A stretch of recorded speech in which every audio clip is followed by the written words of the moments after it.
the last second, Anderson realized that that ball was sinking towards his feet, tried to stick out the glove in front of him, and the ball hit right off of the glove. So Lewis is safe at first base on what we are going to assume is going to be an error on the left fielder. General Manager Dave Eccles sitting here beside me. I think you're in agreement with that call. What are you doing up here anyway? Let's get a microphone on you here. Isn't there any work to do or anything out there? Things pretty much running smoothly tonight. We have a great staff, so I'm relaxing a little bit today.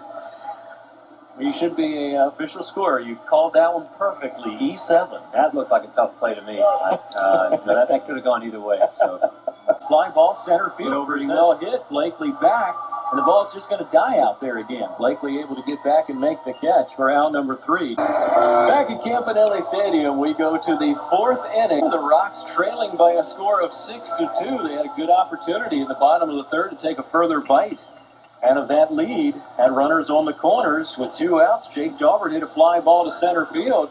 As you heard General Manager Dave Eccles exclaim, "It's over his head." Thought it was out of here. Well, I learned my lesson. I'll let you do the play-by-play. I'll just kind of sit here and nod every once in a while. 1-1 pitch. That ball is popped up on the left side. Daubert will come over to take a look, but it is a couple rows back. I resisted the urge to say that was out of here. You just don't know how hard you have it, Larry. You just have to sit in your seat and really experience it. Gives me a little bargaining power. 1-2 pitch. That's in there for a called strike. Freezes Kerrigan. He looks back at the home plate umpire, stretches his hands wide out, and he's going to be tossed out of the ball game for that. And he was just really baffled by the call, which appeared to be on the inside corner of the plate. So the last thing you're going to get is me to comment on where that ball was.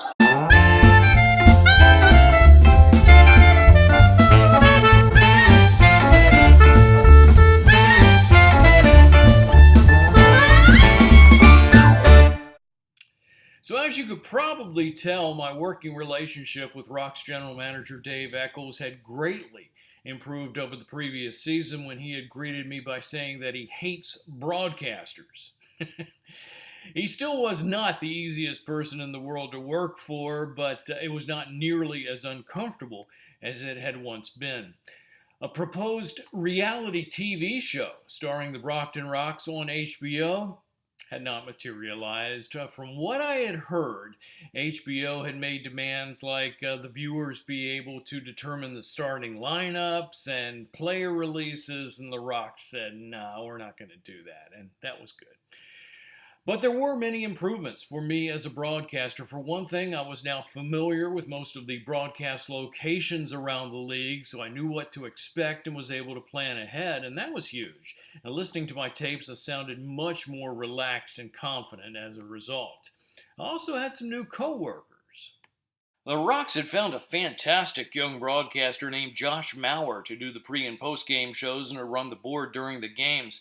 I felt we had a really good chemistry. His shows sounded very professional. I could already tell he had the potential to land a major league play-by-play gig one day.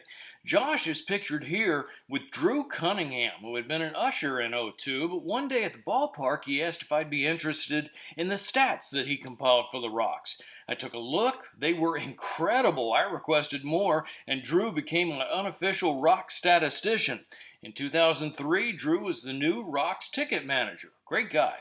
The team also hired Ryan Smith to handle media relations, which took a lot off of my plate, allowing me to focus more on my broadcasts. He also did some color commentary with me on home games as he tried to gain some on-air experience.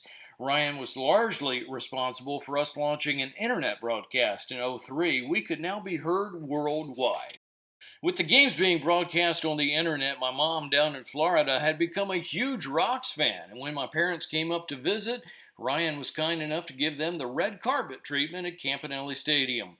Both my parents and my brother Bob joined me in the booth that night. That was a huge thrill. Unfortunately, that's one of the many missing tapes, along with the Biff Henderson game. Now, Biff was a character on the David Letterman show. The Rox had agreed to allow Biff to take an at-bat during an actual game.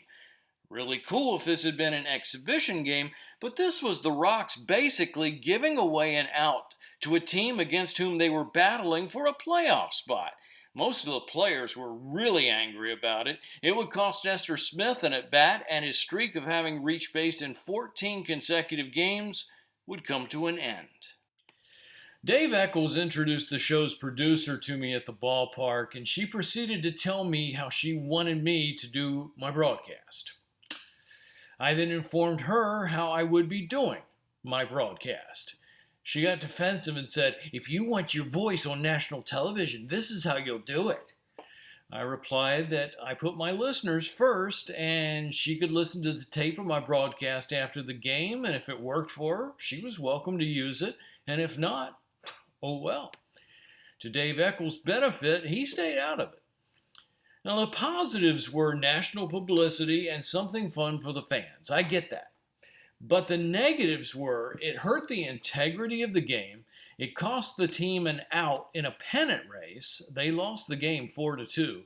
And it was really doubtful that this would draw any David Letterman show fans to Brockton to see a Rox game. I will admit the story that aired on David Letterman was very well done, quite funny, and Ed Noddle was a riot. Unfortunately, they didn't use one of Ed's best lines where he said, "Fine, the Dodgers get Ricky Henderson and I get Biff Henderson." They did end up using a brief snippet of my radio call, so I got some national TV exposure after all.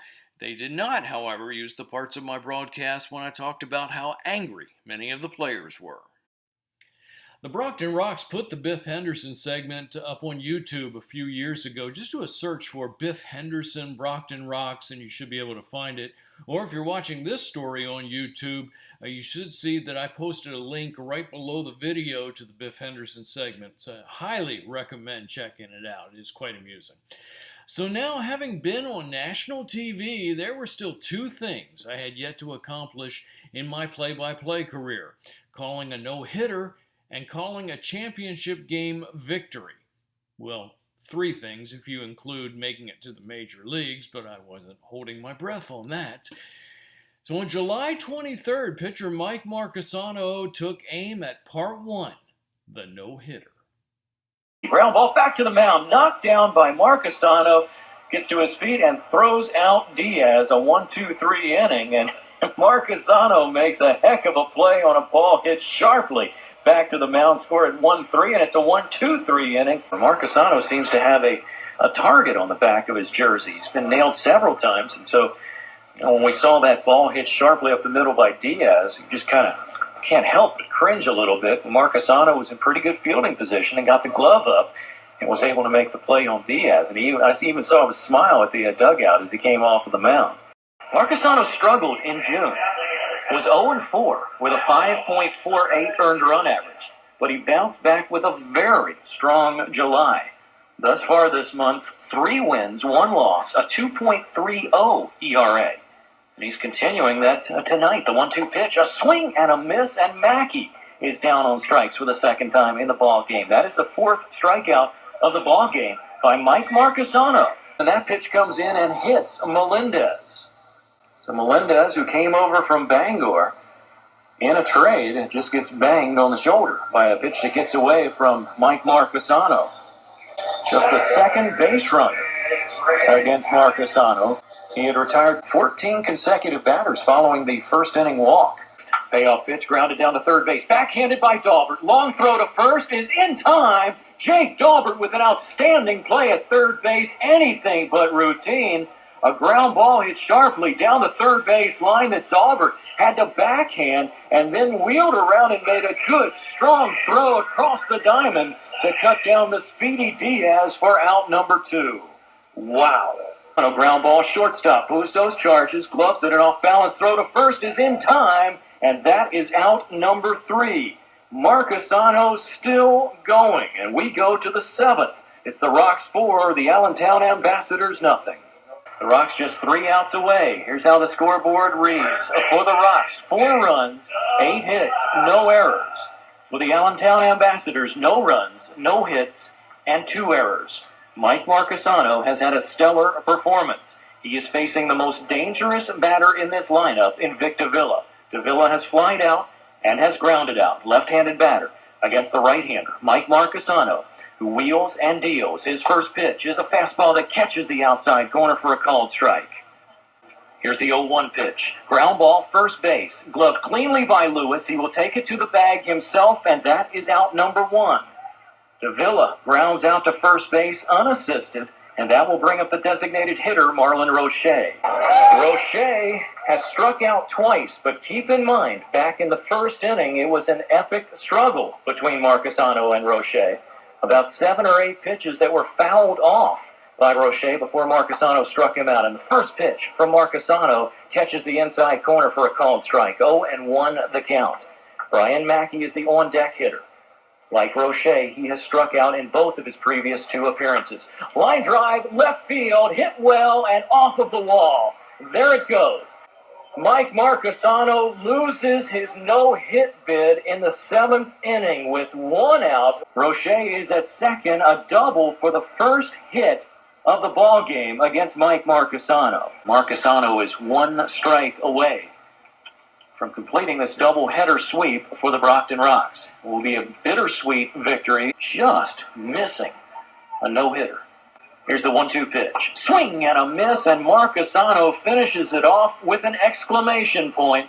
Outstanding effort by Mike Marcusano, who settles for a 1-hit shutout. So it was no for Marcusano, but what a great performance. And maybe, just maybe, the Brockton Rox could still help me with that other accomplishment, calling a winning championship game.